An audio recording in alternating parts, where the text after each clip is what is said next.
తాకట్లో ఉన్న బంగారాన్ని విడిపించి ఆ రోజున మార్కెట్ ధర కట్టి మిగిలిన డబ్బును మీకు అందిస్తుంది కొమ్మూరి గోల్డ్.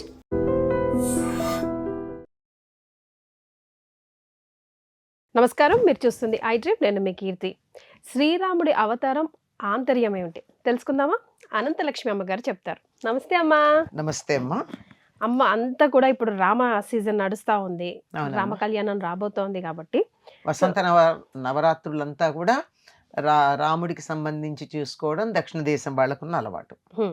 మరి ఇప్పుడు రామ అవతారం వెనకాల ఉన్న ఆంతర్యం ఏంటో తెలుసుకుందాం. రాముడు విష్ణుమూర్తి యొక్క అవతారంగా భూమి మీద అవతరించాడు అంటారు. ఎందుకు అంటే రావణ సంహారానికి అని చెప్తారు. అవునా? రావణ సంహారం ఎప్పుడు చేశాడు ఆయన? 38 ఏళ్ల దరిదాపుల్లో అటు ఇటుగా ఆ వయసులో చేశాడు. 40 ఏళ్ల లోపు. మరి 11,000 సంవత్సరాలు రాజపాలన ఎందుకు చేశాడు? వచ్చిన పని అయితే వెళ్ళిపోవాలి కదా, మరి వెళ్ళల. ఎందుకు అంటే మానవ జాతికి అప్పటి వరకు అంత గొప్ప మర్యాద లేదు, గౌరవం లేదు. అసలు వాళ్ళని ఒక గౌరవించదగినటువంటి వాళ్ళుగా ఎవ్వరూ పరిగణించల. అందువల్లే కదా రావణుడు వాళ్ళ వల్ల నాకు మరణం వద్దు, వీళ్ళ వల్ల మరణం వద్దు అని ఒక చాలా పెద్ద పట్టికి చెప్పాడు. ఇంత చెప్పి నరులు వానరులు పర్వాలేదన్నాడు. లైట్ అంటే నరులు వానరులు సమానం అన్నమాట, ఇద్దరు ఒకటే ఆయన దృష్టిలో. అలాగే అందరూ కూడా, అలాగే బ్రహ్మగారు కూడా రావణ సంహారానికి నేను దశరథుడి కుమారుడుగా జన్మిస్తాను అంటే అన్నాడు ఒక్కసారి.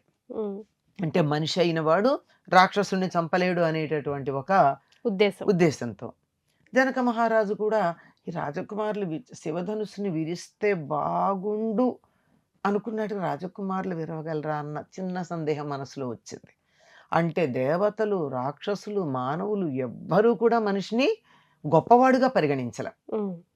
కనుక మనిషిని గొప్పవాడుగా చేయడానికి, మనిషికి గొప్పతనాన్ని ఆపాదించటానికి, మనిషి గొప్పవాడు అని నిరూపించటానికి శ్రీరామచంద్రమూర్తి భూలోకంలో అవతరించాడమ్మా రావణ సంహారం తర్వాత.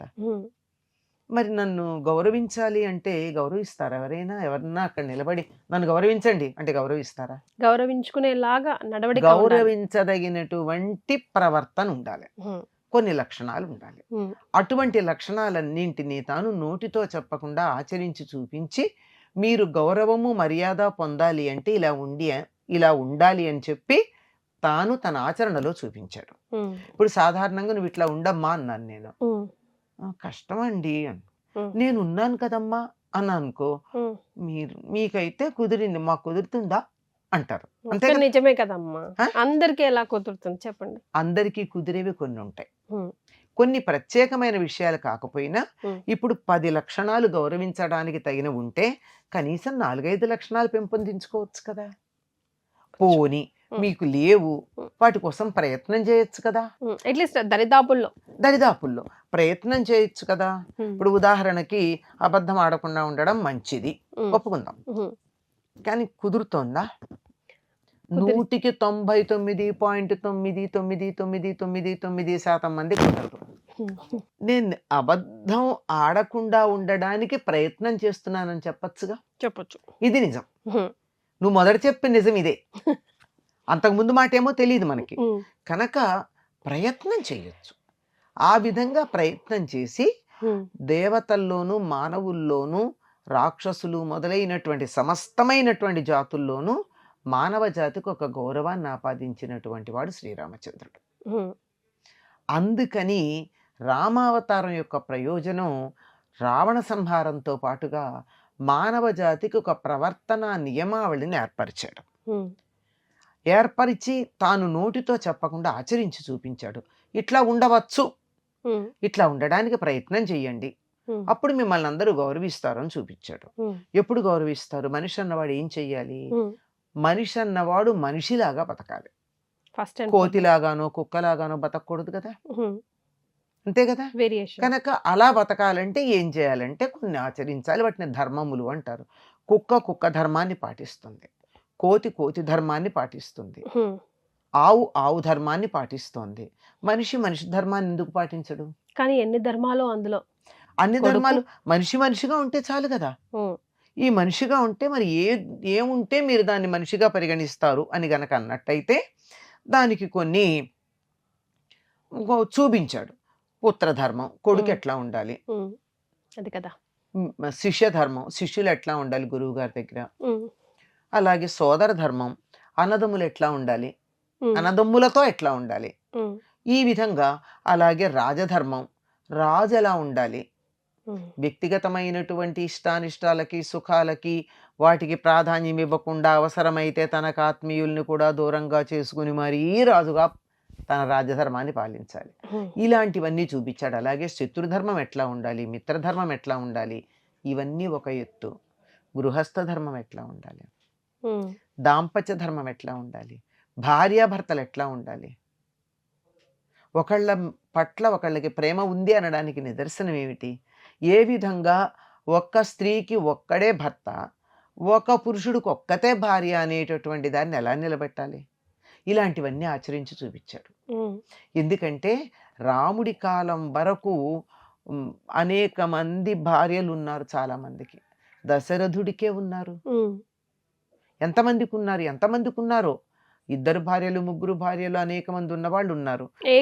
ప్రతివ్రతుడు ఆయనకు ఒక్కనికే ఉంది కదమ్మా, ఏకపత్ని వ్రతుడు అనేటటువంటి. దేవతల్లో అయితే దేవి దేవతల్లో అయితే ఆయనకు ఒక్కనికే ఉంది కదమ్మా. దేవీ దేవతల సంగతి పక్కన పెట్టండి, అది వేరే ఇష్యూ. నేను మానవుల గురించి మాట్లాడుతున్నా. అవి వాళ్ళ శక్తుల్ని వాళ్ళ భార్యలుగా చెప్పారు తప్ప వాళ్ళు నిజానికి భార్యలు కాదు. అంచేత ఆ విషయం కాదు. ఇక్కడికి వచ్చేటప్పటికి మానవుల విషయంలో ఒక్కళ్ళే అనేటటువంటి దాన్ని ఎంత బాగా ప్రతిపాదించాడు. రావణుడు ఉన్నాడు, మనకు తెలుస్తోంది ఎట్లా ఉన్నాడో. తర్వాత వాలి సుగ్రీవులు ఉన్నారు, వాళ్ళ అన్నదమ్ముల భార్యల్నే వాళ్ళు చనిపోతే భార్యలుగా స్వీకరించే పద్ధతి ఉంది. ఇట్లా వీళ్ళందరికీ కూడా ఏకపత్ని వ్రతం, పాతివ్రత్యం అనేటటువంటి, పాతివ్రత్యం స్త్రీలకి, ఏకపత్ని వ్రతం పురుషులకి చెప్పి దాంపత్య ధర్మం అనే దాన్ని ఎంత బాగా చూడాలో పాటించాలో నేర్పించాడు. మరి అంతకుముందు లేదా? అంతకుముందు వాళ్ళు ఏమి చెప్పకపోయినా చాలా వరకు అదే విధంగా ఉండేవారు. కానీ దాన్ని పాటించకపోవడం అన్న తర్వాత మొదలైన సందర్భంలో దాన్ని తరువాత తరాల వాళ్ళు మరీ విచ్చలవిడిగా తీసుకుంటారన్న ఉద్దేశంతో దానిని గురించి చెప్పడం ప్రధానంగా కనపడుతుంది మనకి. కనుక ఒక మనిషి ఎట్లా జీవించాలన్నది, ఎట్లా జీవిస్తే గౌరవాన్ని పొందుతాడన్నది, దేవతలు రాక్షసులు కూడా వాళ్ళని గౌరవిస్తారన్నది తన ఆచరణ ద్వారా చూపించి అందరికి ఆదర్శప్రాయంగా ఉన్నాడు. అదమ్మ రామావతారంలో ఉన్న ప్రధానమైనటువంటి ఉద్దేశం అన్నా కనిపిస్తుంది. రామాయణం చదివితే మాత్రం రాముడు ఆదర్శ మానవుడు. రాముడిలాగా ఉండే ప్రయత్నం చేస్తే చాలు మానవ జన్మ ధన్యమవుతుంది. రాముడిలా ఉండలేము, రాముడిలా ఉండే ప్రయత్నం చేస్తే చాలని చెప్తున్నాను నేను. సో ఈ జనరేషన్ లో బెస్ట్ ఆఫ్ ఈ క్వాలిటీస్ అట్లీస్ట్ మీరు తీసుకోగలిగితే కొద్దిలో కొద్దైనా మీరు షైన్ అవుతారు అని చెప్పడానికి జెన్జీ బ్యాచ్ కి ఏం చెప్తారమ్మా? అమ్మ, వీలైనంత వరకు అబద్ధం ఆడకండి. First point. ఇతరుల సొమ్మును ఆశించకండి, మీ సొమ్ము మీకు చాలదా? తర్వాత మీరు ప్రతి వాళ్ళల్లోనూ అత్యద్భుతమైన అంతులేనటువంటి శక్తి సామర్థ్యాలు ఉన్నాయి, వాటిని వాడుకోండి. వాడుకోకుండా బద్దకించి వాటిని పడుకోబెడుతున్నారు. కనుక మీ శక్తి సామర్థ్యాలను మీరు వెతుక్కుని ఇతరులతో పోల్చుకోకుండా మీరు ఎందులో సమర్థులో దాంట్లో రాణించండి. Very important. అన్నిటికన్నా ప్రధానంగా మీరు సుఖంగా ఉండాలి, ఆనందంగా ఉండాలి, వృద్ధాప్యం అనారోగ్యం వచ్చినప్పుడు కూడా బాగుండాలి అంటే ఏకపత్ని వ్రతం, పాతివ్రత్యం పాటించి సంతానాన్ని కనండి.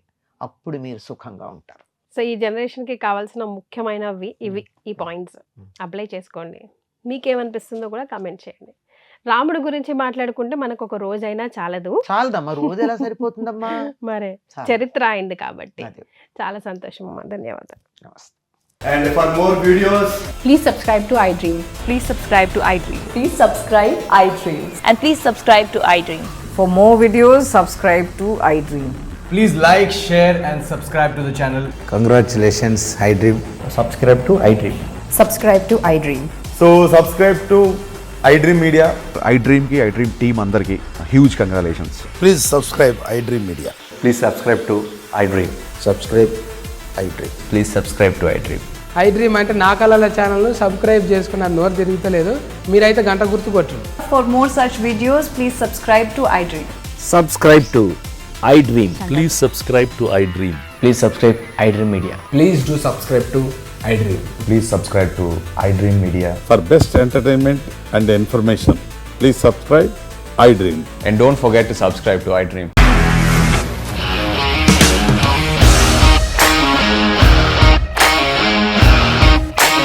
ఇండస్ట్రీలో కమిట్మెంట్ ఇష్యూస్ వస్తే నీకు కూడా వచ్చినట్టు మార్నింగ్ తీసుకెళ్ళారంటే కొట్టి పడేస్తారు.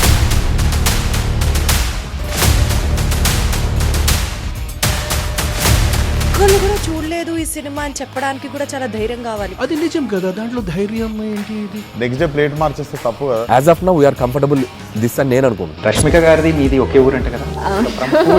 నీకు కోపం వచ్చిందంటే బాగా తిట్టేత్తరా? తిట్టేద్దామండి. నిజంగా గేమ్ ని ఎలా చేంజ్ చేయగలిగారు? ఏపీఎస్ఎఫ్సి వాళ్ళకి 6 నెలల్లో నేను 6 లక్షలు కట్టా. బిజినెస్ చేయాలనుకుంటే it is as difficult as riding a tiger.